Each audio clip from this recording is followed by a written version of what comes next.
The father who actually brought her up, who paid for her private education while her mother was in jail. When was her mum in jail? When was her mum in jail? Years ago. Do you want me to give you the precise date? What do you have? She says, a guy sent me a tape of this model/actress. And she says, her name is Meghan, and she's about to marry a prince. Breaking right now, an on-air crisis at GB News after one of its main contributors revealed live on air, or at least claimed live on air, that Doria Ragland had indeed gone to prison, which would suggest why she abandoned her daughter Meghan Markle for all of those teenage years, allowing her to be raised solo by her father Thomas Markle, who remains stricken in hospital, having been ditched by both women.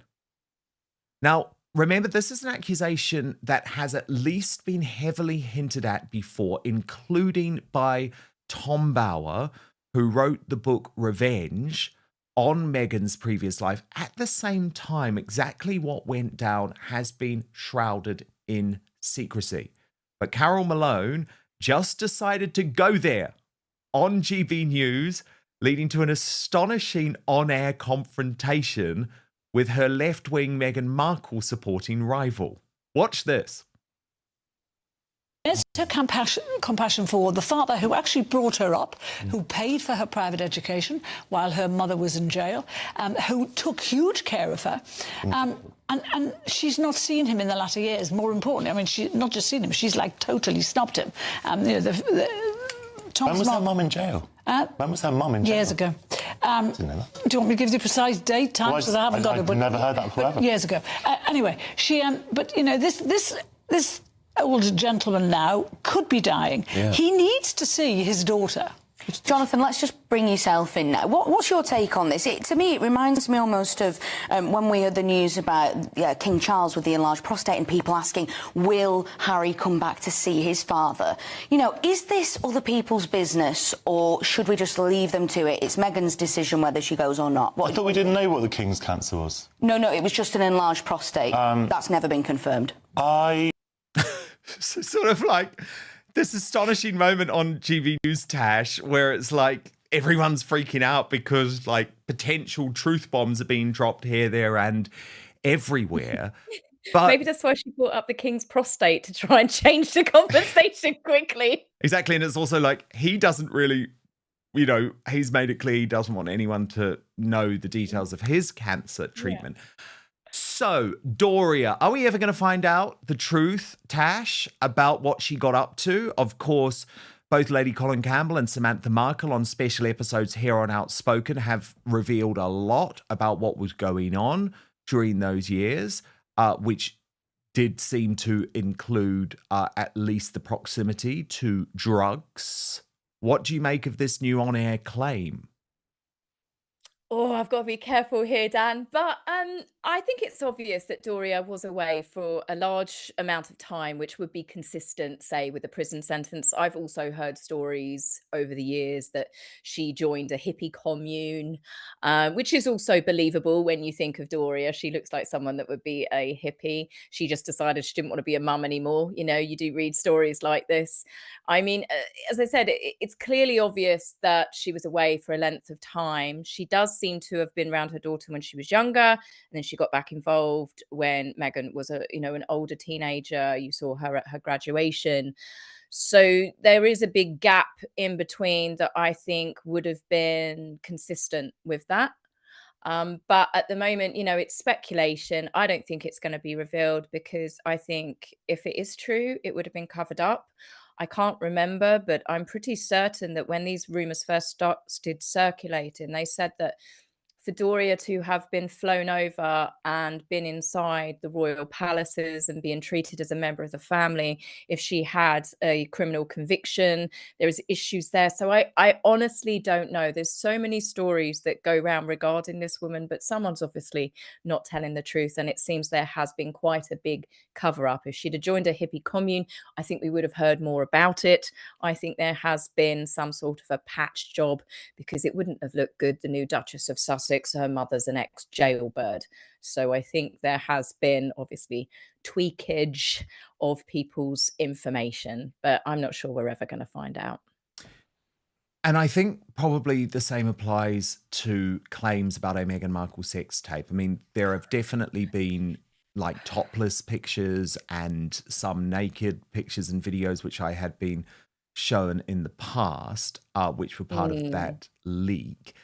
But now now an older clip is going newly viral, Tash. And this is from Kevin Blatt, a celebrity tape broker, and it is from the Your Mom's House podcast, where he describes, or at least claims, to have received a call in 2018 from a woman saying that she possesses a 4-year-old sex tape of Meghan about to marry a prince. So, of course, the implication is that it's Meghan Markle, although there is no confirmation of that. And it alleges that the tape involves oral sex filmed by a Florida photographer. Now, I want to show you what was said in this interview, which, Tash, is going newly viral this week. Watch. Tonight's lead is a live TV hand grenade. During a GB News debate, commentator Carol Malone claimed on air that Doria Ragland went to prison, using it to contrast Thomas Markle, the father who financed Meghan's private schooling with a mother, absent for years. A rival guest instantly challenged her. When was her mom in jail? Malone doubled down without dates. The segment devolved into a procedural mess, claims, counterclaims, and a quick attempt to change the subject to the king's health. The broadcast leaves an awkward truth. A provocative allegation was aired with no evidence on hand. In this show's framing, it's an on-air crisis because the line between critique and defamation was danced on live in prime time. The program treats it as a data point in a larger narrative war, not a proven fact. Say this, another exclusive on YMH. Exactly a year ago, last week, I was shocked. A woman calls me up and she's like, do you have a secure line for me to talk to? Right? Like I'm like in the cone of silence or something. Yeah. I'm like, okay, yeah. So I get on a WhatsApp call with her and I'm like, what do you have? She says, a guy sent me a tape of this model / actress 4 years ago. And she is tossing his salad. And it's, yes, oral sex. Yes, eat the scrum. And yes. I said, great. How do you know this guy? Well, he's a photographer. He's based in Florida. I was doing some stuff with him. Okay. I said, who is the person we're talking about here? Before I call my lawyer and get anybody involved in this, you have to tell me. So then she says, her name is Meghan, and she's about to marry a prince in England. No, what? Yeah, this is true. I'm going to show you the email communications, and you'll see why. The woman in Canada who called me has it. Tash, what do you make of that?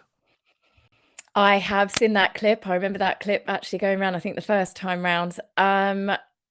It's possible, isn't it? Of course, Meghan doesn't come across that she's been a shrinking violet her whole life.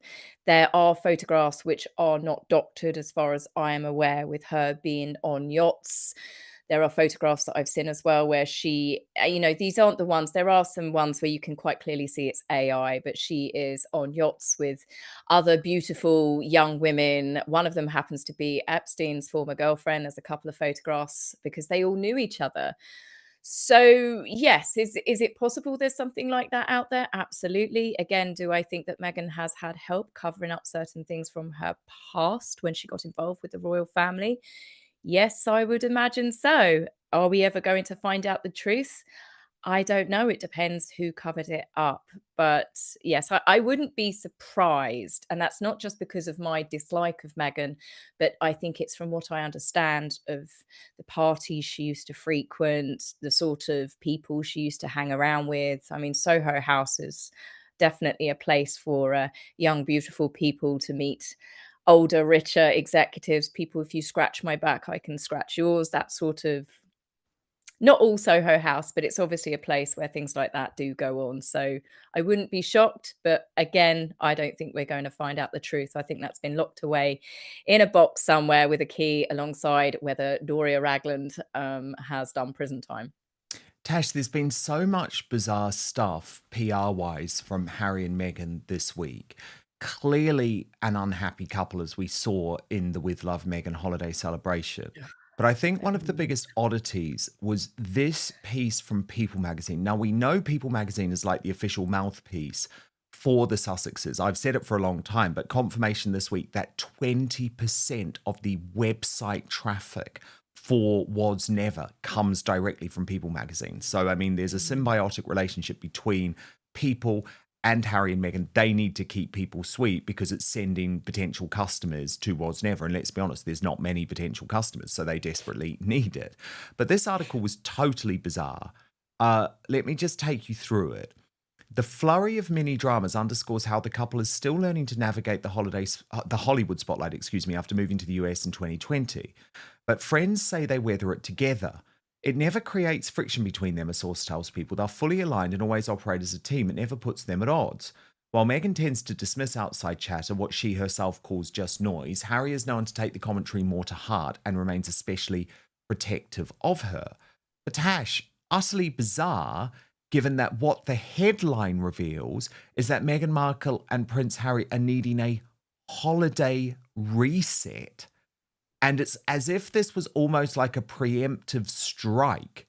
They knew that people were going to see the very awkward on-screen connection. They knew all of the other stories that were coming. So they're like saying, oh yeah, things are really bad, but honestly, there's no friction. I mean, why say that? Like, you don't need to say that when everything's good. You don't have William and Catherine, for example, briefing to British newspapers. Oh, they're really happy together. Honestly, everything's fine, because it's like, we know it's fine. Yeah, that is a definite thing. And I think that's always been a bit of their downfall when even when they first became a couple, they had to be all over each other all the time, holding hands, even when they were meeting delegates and official events and things. I mean, it was just embarrassing, constantly those two pouring at each other and stroking each other and heavy petting each other. It was too much. So, of course, when they stopped doing that behavior, it became very, very noticeable. And now Harry and Meghan, all they seem to do is, I love him so much. Oh, no, wait, I take that back. She never says she loves him. He loves me so much. That man loves me. They have a picture of them kissing over eating fish and chips and stuff. And it's just sickly sweet, over the top. If you are just genuinely happy in your relationship, you don't need to constantly convince the world that you are happy in that relationship. It just works. And I think there is a desperation, an air of desperation for these two to make themselves seem they're more in love than ever before. And often when you see that with celebrity couples, it's the final death blow. It is the final attempt to make everybody believe that they're happier, and then a year, sometimes less later, you get the divorce announcement. They don't seem happy. That is a perfect photograph right there. They couldn't be more further apart, but don't worry, they're still holding hands. Harry looks like he's on his phone. Neither of them care about the kid that's just going into a pumpkin patch, sadly, all by himself. They're not connected as parents, let alone as husband and wife. That's one of the saddest pictures I've ever seen of that family, honestly. Now, Tash, the figures are in, and we knew it was going to be bad, but they are worse than bad. Thank you to the Salty Duchess for this, who's always done great work. Look at this, Tash. Launch day for With Love Meghan the Holiday Special, number 171. We're raised up ever so slightly for day 2, number 142. But the Salty Duchess said Netflix should know by now that even her sycophantic sucker squaddies can't save this car crash from herself. Her silly little vanity show ranking is beyond shocking. Queer Lips of Truth adding, it is finished. Meghan Markle is finished. Failure. And I mean, Tash, these numbers are utterly damning.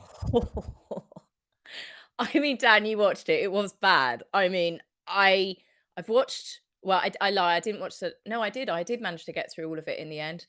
This, to me, was the worst episode because it was Christmas, because it was festive.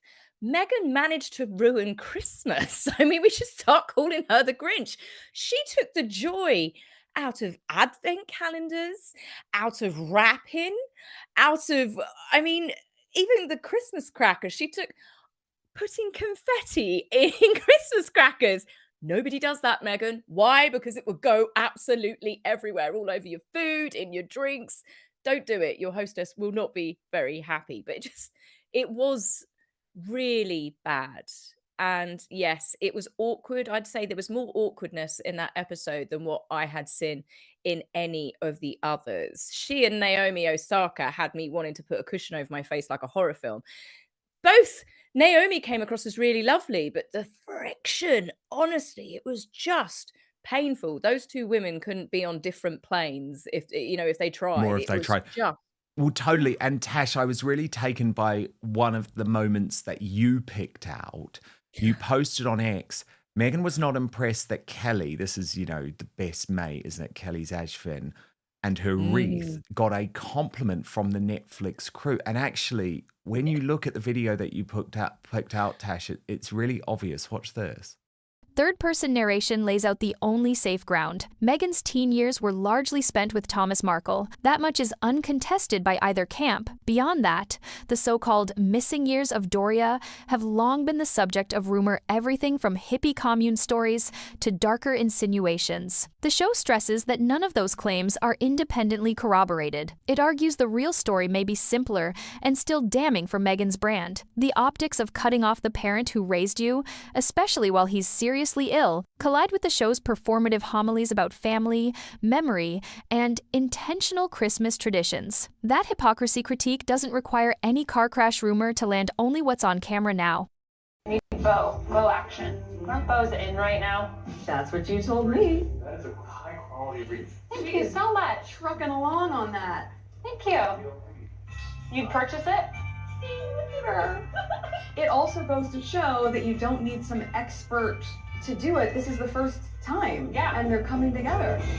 Tash, you're so correct. It's like she's massively thrown by that, isn't she? She's annoyed. It's like those two mates, and they obviously clowned around in the red pajamas together. They are only there to back her up. That's it. And she didn't like them stealing the attention at any moment. No, she didn't. You could really see it. She was completely she didn't even look over at Kelly's wreath or anything. And I can't help but feel like a few people said as well, perhaps the Netflix crew was so sick of Meghan that they decided to wind her up. Oh, Kelly, we love your wreath, just to watch her reaction. She was the same on an episode with Daniel Martin, the crime makeup artist, when he made a little floral arrangement and he was getting compliments from the chef, David Chang, and then a few other people commented. And Meghan just walks away, just looks off like, you can just see it. She is that spoiled child that we saw wearing that fake crown at the kid's birthday party. She has to be the center of attention, and she did not like that one bit. It was definitely funny to watch, though. And Princess Carparkle posted in regards to one of those moments that you spoke about, Tash, with Naomi Osaka, the tennis star. Meghan paints plates with Naomi, who looks like she'd rather be anywhere else. She must have owed someone a favor because they're almost 20 years apart in age. What could they possibly have in common? Making crafts, cringe fest. Watch a little bit of this. It's important to always try things that we're not so great at, which I should remind myself when I try to draw or get on a tennis court. And I mean, as Meghan's mole pointed out, Tash, this stupid idiot has never picked up a tennis racket in her entire life. You can tell by her spindly arms. But why did Meghan Markle mention tennis? Catherine is an incredible tennis player and has been playing for many years. Oh, it all makes sense, doesn't it? But she just couldn't stand Naomi Osaka, could she? Because Naomi Osaka is an actually successful woman with an actual talent playing tennis who has turned that talent into not a grift, but an actually genuinely successful career as a fashion designer for Nike of really interesting and daring tennis clothing. I mean, look, I'm no big fan of Naomi Osaka. I don't know much about her. But what was very obvious is that Meghan didn't embrace her like she embraced loads of the other sycophants on the episode, the weirdos on the episode. She viewed her as a massive threat. It was that bit, funnily enough, the clip that you've just shown, you could see when Meghan was like, yeah, but my drawings aren't great and it's as good as, as me playing tennis. What she wanted then was Naomi to start going, but your drawings are amazing, Meghan. Like everybody has to do. Everybody on that show has to be that sycophantic with her. They have to praise her. And Naomi didn't. And then that's when Meghan dragged on that conversation about tennis. There's so many references when it comes to Meghan and the Princess of Wales. She's clearly obsessed. We only saw recently there was an artist that Catherine had got to design her Together at Christmas Carol pamphlet, the order of service last year. Meghan used that same artist on a recent post to do with her As Ever stuff, of all of the artists around the world that you could use. Meghan is so obsessed that every little thing that she says is going to be picked up by people now. People just look for it, and 9 times out of 10, people find it immediately. But yeah, that was a good catch. But yeah, she's right. Of course, Meghan would be now talking about tennis. I'm sure Archie will soon be playing tennis because Prince George plays tennis. And the obsession will carry on down through the children and getting the children to compete with the Wales children. That's why we saw them at that awful staged charity food prep place, wasn't it? Exactly, for Thanksgiving.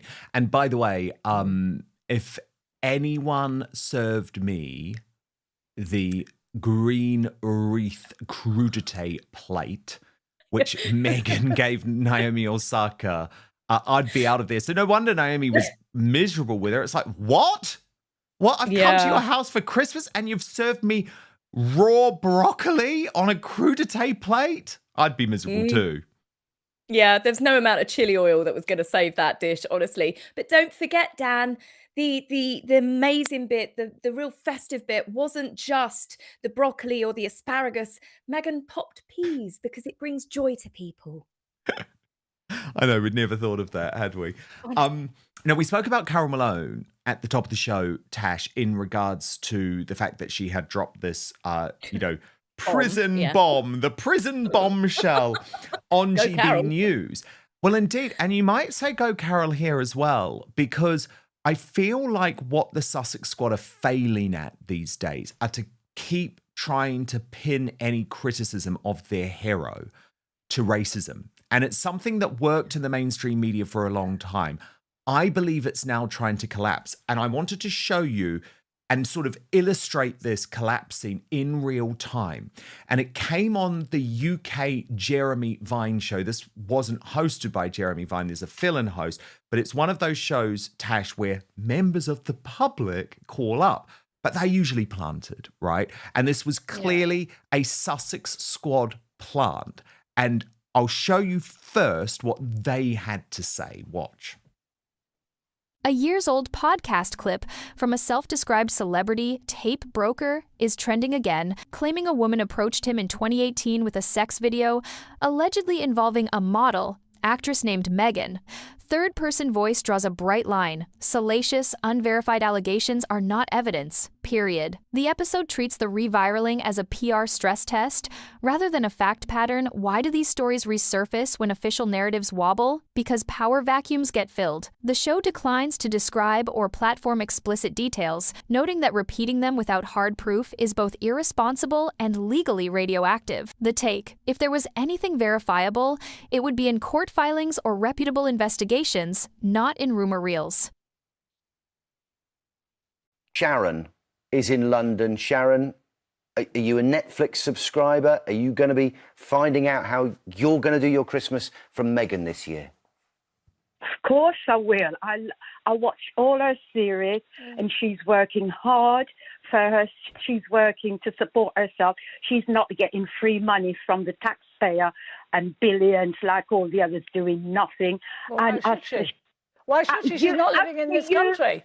As for you and all the others who hate this woman from the first day, don't hate her. Hold on, let Sharon you do hate her, all of you. Every calm down, Sharon. I don't hate her. You've got nothing to say about her. Whatever she does to make a living, you all complain about her. You're all racist and horrible. Ah, there you go. There's the truth. Everything she wears, everything she does, all of you have to complain about her. You've never got anything good to say about her.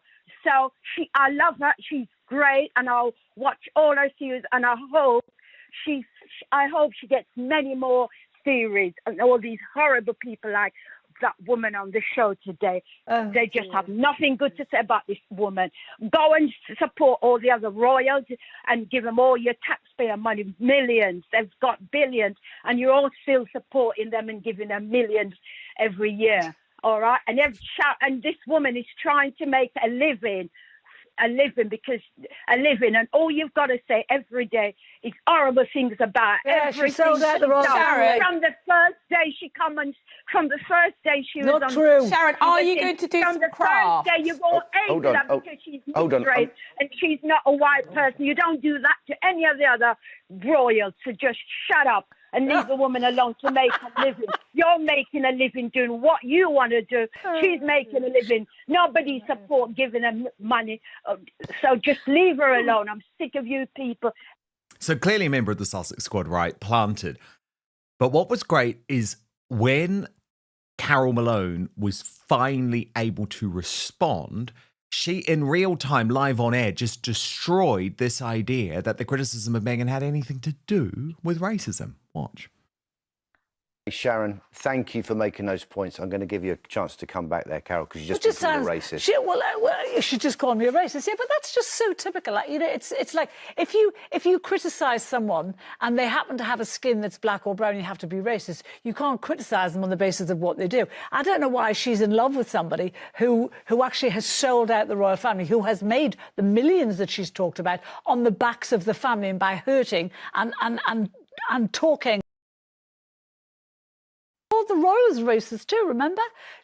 Meghan called them racist, as did Harry. So if we're talking about racist accusations, there you go. But that was a rant. That's not sensible. That's someone who says, I love her and I hate all the rest of the royals. That might be somebody that's expressing real discontent about the royal family. Well, she's not expressing it in a very good way. The way the royal family have been making their money over the years, which we have little choice over. She might well be doing that, but she didn't do that there. She called me a racist and she was screaming and shouting, calling us horrible. That is not the way to make your argument. Okay.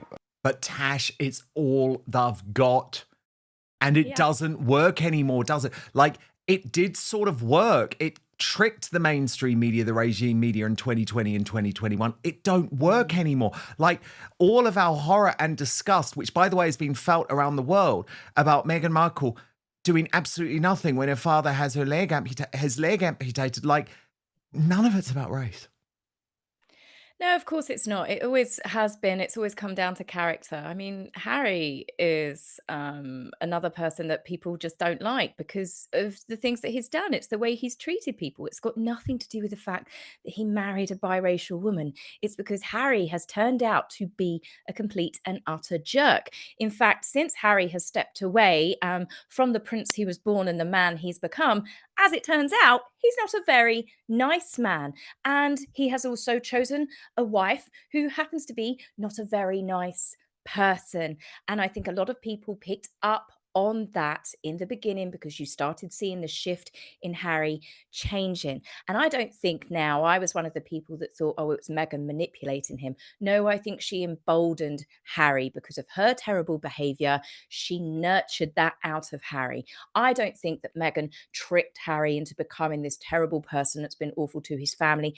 I think Meghan literally watered the seed that was already there. And the more confident that Harry got walking away from his staff, his family, his advisors, and the more he listened to his wife, who quite clearly still treats people awfully, he's just started going, oh, I can treat people like this and get away with it.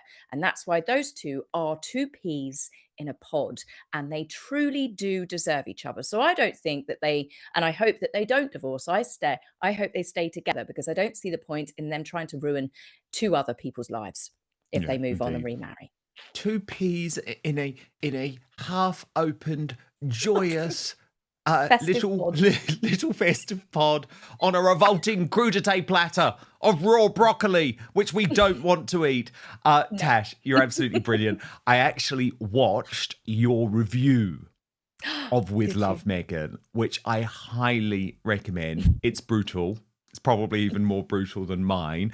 To see that for much more analysis, make sure you subscribe to According to Taz on YouTube. And by the way, I love your Christmas. Thank you, Dan. We have brought festivities to the Canal household. You're putting Lovely me to see you shame. again. I'm going to have to, like, Yes. sort Where is myself your... out over Come the on. weekend. I know. Come on, Dan. I'm the most We need festive person in the confession. world. I've been so busy, but no, I'm going to have to sort it out over the weekend. I'm going to have to, but it's not going to look as good as I'll yours. hold you to that I next week. guarantee it. Have a wonderful weekend, Tash. Thank you so much. Third Person Raps by juxtaposing image and impact. People magazine runs a curious holiday reset piece, insisting Harry and Meghan are fully aligned and never at odds language that reads like crisis copy, precisely because it protests too much. Meanwhile, social chatter tracks a bleak launch. The With Love, Meghan special slumped far down Netflix's charts. Even sympathetic pundits clocked the awkward Harry cameo, thanks for coming, and the brittle, joyless craft segments. On daytime call-ins, the reflexive "you're all racist" defense now lands with diminishing returns. Critics answer that the objections are about behavior, estranged family, staged intimacy, political meddling, not ethnicity. The show's closing line is cold. You don't need conspiracy to explain a flop. You just need a product the audience doesn't want and a brand that can't stop talking while the numbers speak for themselves.